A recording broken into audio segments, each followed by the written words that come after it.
E aí, galera, tudo bom? Olha só essa questão que caiu na prova de mobilidade interna no ano de 2010, questão 11, que diz assim, ó.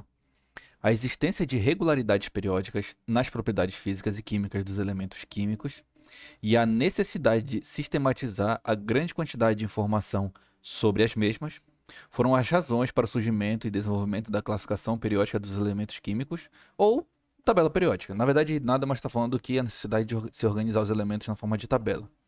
Sobre esse arranjo dos elementos químicos, são feitas as seguintes afirmações.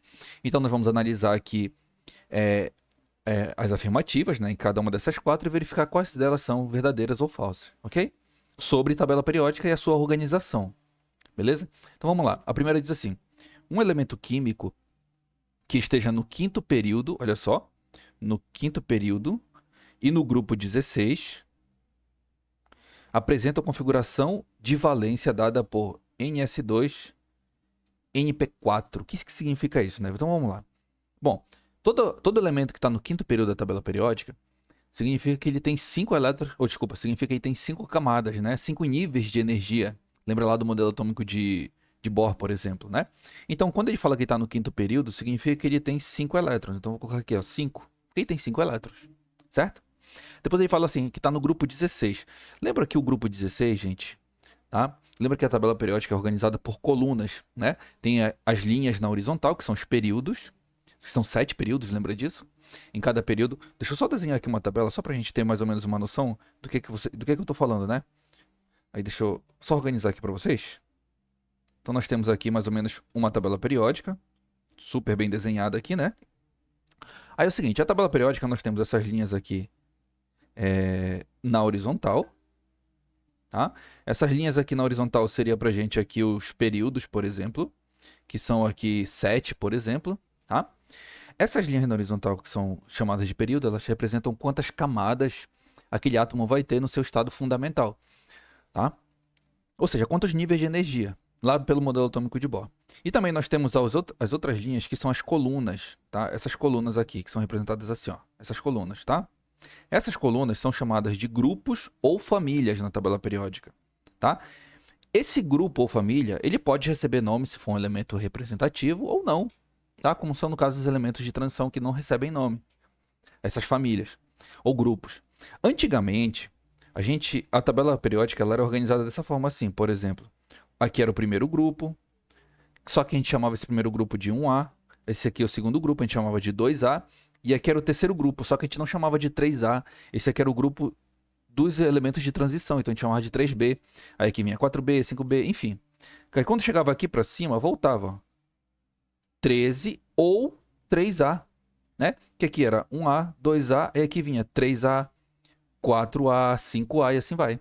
Hoje em dia essa configuração mudou, né? Essa representação no caso. A gente costuma representar a tabela periódica, tá? As representações que nós temos não tem mais essa separação entre elemento A e elemento B. Ela é corrida, direta. Por exemplo, se aqui é o primeiro grupo, né, ou a primeira família, bem aqui, esse aqui é o primeiro, aqui é o segundo, aí aqui é o terceiro, quarto, quinto, sexto, sete, aí para cá vem 13, 14, 15. Ou seja, os grupos que agora são 13, 14, 15, 16, 17, 18, antigamente eram chamados de 3A, 4A, 5A, 6A, 7A e 8A. Tá? Então esse 16, antigamente era chamado de 6A. Agora, por que, que ele era chamado de 6A, né? Ele era chamado de 6A porque ele tinha os elementos que faziam parte desse grupo, eles têm 6 elétrons na última camada, tá? Então, se eu estou chamando esse elemento aqui, que está no grupo 16, significa que ele tem 6 elétrons aqui na última camada. E como ele está no quinto período, que seria mais ou menos aqui para a gente, deixa eu só mostrar aqui para vocês, 1, 2, 3, 4, 5, seria mais ou menos aqui, né? Por exemplo, quinto período, por exemplo, vamos supor que aqui seja 16, estaria mais ou menos por aqui, por exemplo, na tabela periódica, né? Vamos supor que aqui é o grupo 16, por exemplo, tá? Isso significa que ele tem 5 camadas, tá? E na última camada ele tem 6 elétrons. E os 6 elétrons ficam distribuídos assim, olha. Na quinta camada nós temos 2 elétrons no subnível S, tá? Opa. E agora no subnível P, para completar os 6, nós temos 4 elétrons. Então ficaria assim: 5s2, 5p4, ok?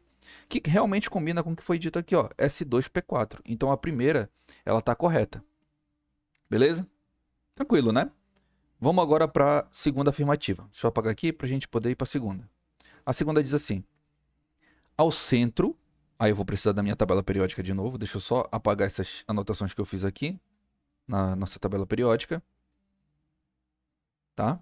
Só me dá um segundinho aqui, rapidão. Agora. Aí ele fala assim: ao centro, bem aqui ao centro da tabela periódica, e à esquerda, ou seja, para cá, estão elementos químicos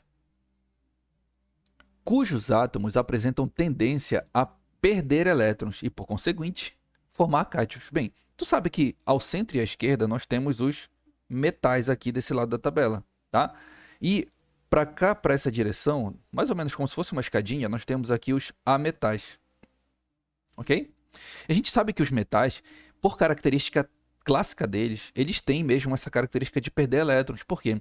Porque eles têm poucos elétrons na última camada. Então, quando ele fala nessa segunda afirmativa, ao centro e à esquerda estão elementos químicos cujos átomos apresentam tendência de perder elétrons, correto. Eles realmente têm tendência a perder elétrons. Os metais têm essa tendência.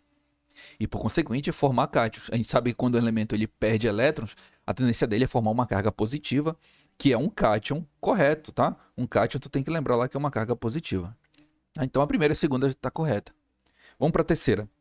Vou precisar também, acho que, da minha tabela aqui periódica para analisar essa terceira. Então vamos lá. À direita, vamos fazer essa análise aqui. À direita estão elementos químicos. Lembra que eu mostrei para vocês quem é que está aqui mais ou menos à direita? Nós temos aqui os ametais à direita, né? E junto deles estão os gases nobres, que faz parte dessa última família, né? Dessa última coluna aí da tabela periódica. Os gases nobres mais ou menos aqui, nessa última coluna. No último grupo, né, que a gente chama. Tá, voltando aqui. À direita estão elementos químicos cujos átomos, quando se combinam, tendem a formar ligações químicas por compartilhamento de elétrons. Gente, tu sabe que quando a gente tem um ametal que se junta com outro ametal, o nome desse tipo de ligação, tá? É chamada de ligação, aqui, ligação covalente, tá? Ligação covalente. Que se dá, inclusive, por exatamente o que ele fala aqui, ó, por compartilhamento de elétrons, ok? Então essa terceira aqui, ela também está correta, beleza? Até agora, né, primeira, segunda e terceira estão corretas. Vamos lá para a próxima. A próxima diz assim, a última, né? À direita, em um mesmo período, olha só, quando a gente analisa um mesmo período, vamos pegar, por exemplo, esse período aqui, ó. Tá? Vamos supor que esse aqui é o quarto período, por exemplo. Quarto período. Tá? À direita, em um mesmo período, estão os elementos com maior afinidade eletrônica. Tu sabe o que é um elemento com maior afinidade eletrônica? É aquele elemento que tem tendência a receber ou desejo de receber elétrons. Tá?